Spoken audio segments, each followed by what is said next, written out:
Yo, what's going on, guys? It's Dan Tactics back with another video. So I'm going to show you guys today, we're going to go over my pre-market analysis, how I set it up, what I look for in the mornings. This is going to be a part of the Journey to Profit video. The next video is super exciting, bro. Like, we're going to be doing a full October trade recap, like literally the full 30 days trade recap, my win rate, my win-loss rate, literally every single thing, every single trade we took. Is probably going to be like a half an hour plus video. But anyways, you guys clicked on this for my pre-market analysis. I did also get a new webcam too. So if you went back to the older videos and paid attention to that webcam to this one's a little bit better. Regardless, let's get into this. So I do need a better chair, bro. It's too squeaky, bro. Or I could maybe lock it or something. I don't know, bro. This shit, it's annoying, bro. Shut up. All right. So pre-market analysis. What I start off with is I want to mark out my pre-market highs and my pre-market lows every single time. I like to do this around 8:15, 8:30ish. I'm in Chicago, so that could be 9:15, 9:30 Eastern time. A lot of the time, or sometimes occasionally, that low or that high is getting formed at that mark. So I just wouldn't worry about it. Those days I don't mark it out. I consider this to be target areas to watch whatever price rejects the other way. So right now, since price rejected to the downside, I would be watching this area more. Obviously, this area of liquidity didn't really get respected. The reason it didn't get respected is because we have this massive gap right here, bro. This is a massive gap right here. Price is going to retrace back into this point. I did make a short about the trade I took today. I didn't take a trade today, and I did make a short explaining the reason why. I don't really want to explain it again for a second time. But anyways, I mark out that high, and then we realize we have these lows. I'm actually going to take this. We're going to mark out these lows, and then we also have these highs. Just because this pre-market high is already it's kind of trended the other way already, I'm just going to remove it. I'm not really going to pay attention. I'm just going to use this as another zone of resting liquidity, kind of like with this. But I'm really going to be hopefully targeting this area of liquidity, and then hopefully possibly even this area to the downside, or even sweeping all this resting liquidity and coming to these lows or whatnot. But the next biggest thing I do is I always want to scale up. I did also punch my keyboard today by accident. Well, not by accident, but there's literally an indentation on my keyboard now, so whatever. I like to scale up to the 15-minute first, or honestly, even at this point, let's go establish a daily bias right now. So for me and my daily bias, I'm going to actually make a whole other video about this, but it is a very big part of the pre-market role. So I like to go into a 4-hour time frame. I know you guys see all these trades and all this thing. These are literally over the last month.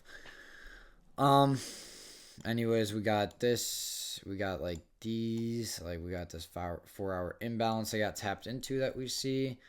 Price is bearish. We just came up. We're actually gonna scale this down a little bit to the hourly. There is also this imbalance right here that completely got disrespected and ran through. But one thing about this imbalance, or this hourly imbalance from Friday, is that it got completely ran through, and it came back into it, and it got disrespected again. When it got disrespected again, actually, it did form a 15-minute imbalance. This got respected. I almost took this trade today, but I didn't. I didn't really want to. But today's biggest thing, what do you guys see here between right here and right here? What do you guys see between right here and right here? The biggest thing is that there's this gap. You obviously always want to pay attention to gaps. A lot of the times with gaps, when price comes back into it, it's going to reject up to the upside. The only thing I don't like about this gap is because if you go to the S&P 500, so I'm on NQ or QQQ right now, but if you go to SPY or ES, they're essentially both the same thing. This gap, it doesn't really add up between the both of them, and actually SPY has now crossed in. This would be a great opportunity to even look for an opportunity to the bullish right now, as both NQ and ES are both respectively entering a gap right now. So that's like nice. That's what I was waiting for all morning and I didn't get. And of course it starts happening as I start recording. But let's literally go pick out like a fresh new day, and I want to like be able to similar to today. So and I kind of want to show you guys how price is gonna play off of it, and how do I like undo things, bro? Come on. All right. I don't know why TradingView makes me do all that to undo something, but whatever. Um, we got this day with this gap. So we have this gap. Gap came in, got filled, kind of disrespected. I guarantee you if you go to the S&P 500 with this gap, yep, it also got disrespected. You wouldn't have ever taken it, break a structure anyways.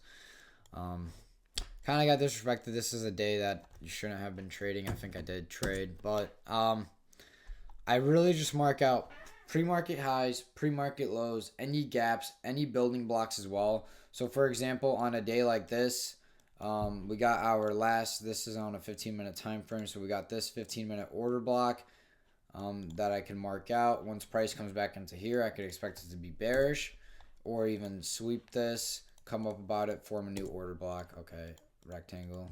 You're going to make me smash my keyboard again, aren't you? Imbalances, equilibriums I like to pay attention to. A lot of the times you could even... No. I like, even like when I first wake up in the morning, I literally just like going straight to the daily. Oh my gosh, just look how crazy this looks. I like going straight to the daily and really seeing what happened. So we could see that in my pre-market analysis that this high was swept. I can possibly expect today to even be bearish. Which kind of was. Today is pretty bearish. What are some other things? Like my pre-market analysis is pretty simple. I really wait for like I don't really like go off what I think. I go off what I see. So my pre-market analysis is never really like too far in depth. Like I don't want to make it like, bro, it's really, I don't want to overcomplicate it because it really isn't that much that I go over. I just really establish where I think price is gonna go until it hits a certain point, and then I want to wait for a reaction. If that reaction never happens, you never trade.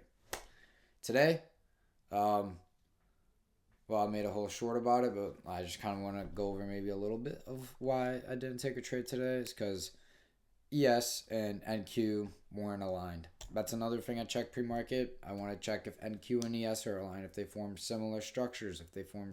Because sometimes they do, sometimes they don't. Today, they didn't. So, today I didn't take a trade. But, simple pre-market analysis. I am really excited to do the full, the full October trade recap, bro. That's going to be a great video. The only thing is that's gonna suck about that is I don't know how I'm gonna like be able to go back in time and literally chart every single trade. Like that's gonna be difficult to do, but I'm gonna do literally a full October trade recap, see how you guys like it. But other than that, that's about it. So see you guys.